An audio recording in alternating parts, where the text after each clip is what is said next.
Welcome to the Daily Coffee Pro by Mapper Forward, friends. Today on the podcast, we're talking about friction.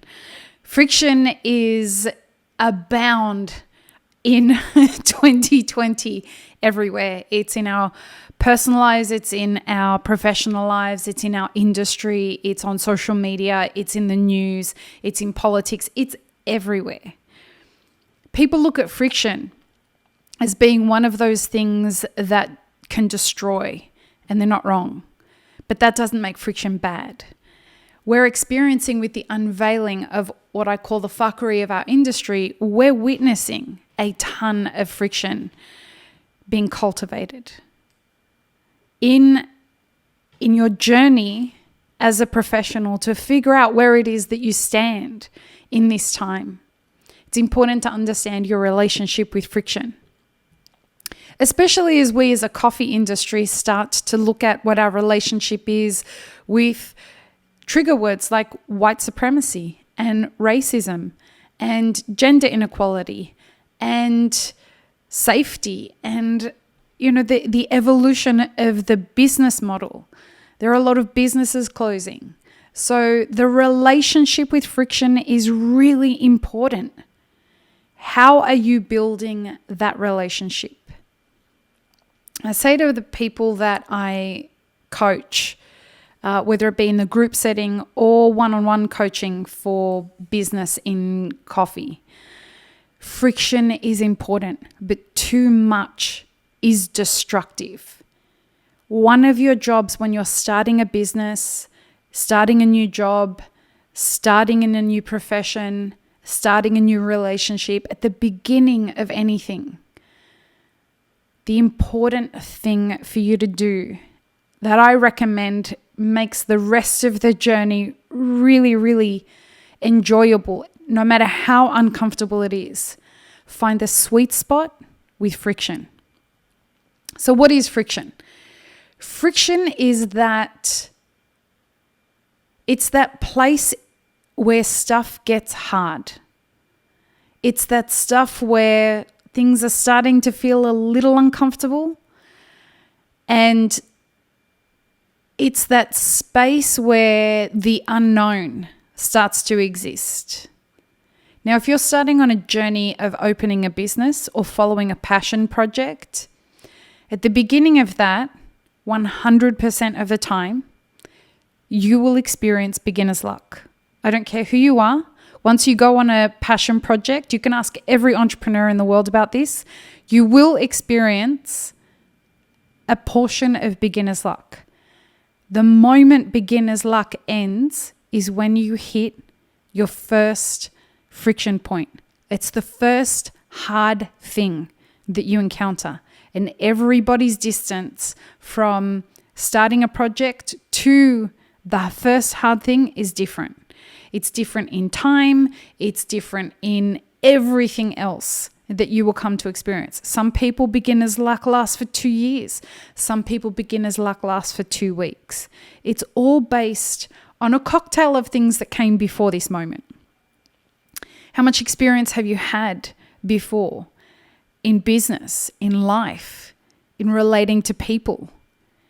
How much money do you have access to? How many people do you have that are vying for your success? These are all things that need to be learnt in the journey as an entrepreneur or in the journey of anything that you're doing. Once you hit the first hard thing, then you'll start to experience some friction, some pushback against what you're doing. This is where it's important to understand that this point is where you will start to decide, is this made for me or not? And the further people get into friction, at that point is the determining factor whether they'll find success or not. If you overwhelm yourself with friction, if you do stuff that's too hard, that will overwhelm you and the friction will catch fire. Friction is the rubbing of things. That's how the scientific way that you create friction is to rub things together.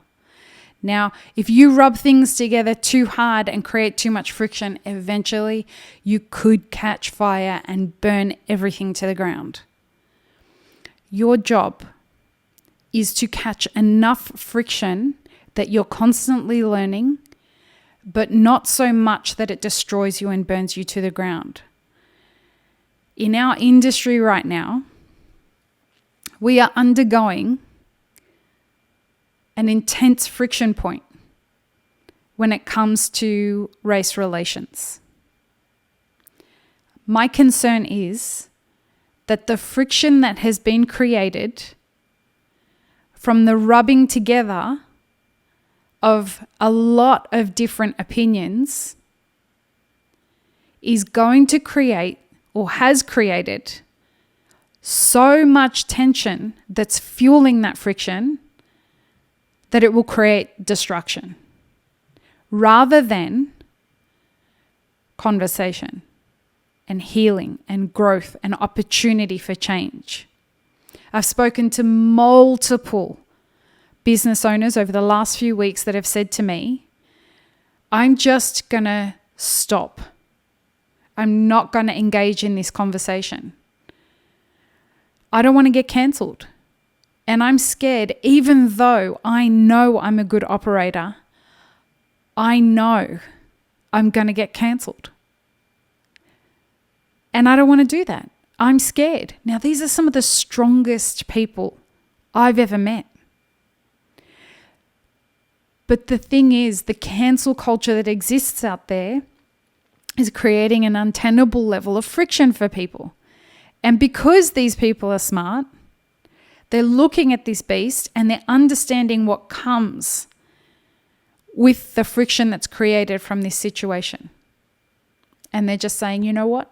No thanks. That's not a level of friction I'm prepared to welcome into my journey. Now, the consequence of that is that we lose an important voice contributing to the growth of the conversation as an industry. So it's just one example of friction on an industry level. Another one is this situation with the coffee price crisis colliding with the pandemic. This friction point that we are coming to very quickly with regards to the coffee price crisis colliding with the pandemic. This is going to overwhelm the whole industry. We perpetuate the friction or the level of friction and the level of overwhelm by ignoring this situation. And over the last few decades, we've ignored how important it is to take care of our producers. Now, not all producers are great operators. Not all producers are shitty operators. Those different perspectives, the ones that are good operators versus the ones that use slave labor and underpay their workers and have terrible living conditions for their pickers. All of that contributes to added friction into a conversation, especially when you have people on the consuming end not contributing in a, let's just say, above board way. So on the other end, on the consuming end, you have people that are saying, yes, I want to be a good player in this. And you have people saying, I know that I'm being a bad actor in this value chain. And then you have people in the middle that are like, I don't care, I'm just going to buy spot coffee and I don't give a fuck what happens. All of that situation is creating friction. How can we as an industry look at the way that friction is being amassed and how can we mitigate that so that rather than having an overwhelm of friction, we have progress? That's the next thing that I want to talk about. If you have too much friction, not only does it exhaust you, not only does it make you want to stop, not only does it make you feel overwhelmed, whether it be at a personal level, business level, or an industry level, it forms this huge boulder in the way of the progress of whatever it is you're trying to achieve. So if you're trying to achieve a more sustainable value chain, too much friction is going to halt that growth. So your job in whatever it is that you're doing, if you've never looked at things this way before and you've already started the journey as a business owner, start now. This is the beginning of your journey with friction.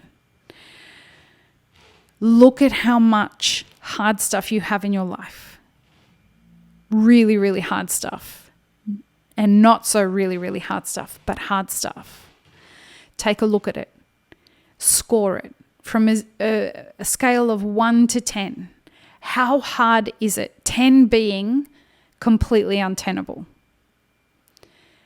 And then start looking at what part of those things are preventing you from moving forward because of the overwhelm that they're causing. Overwhelm is the opposite of peace of mind.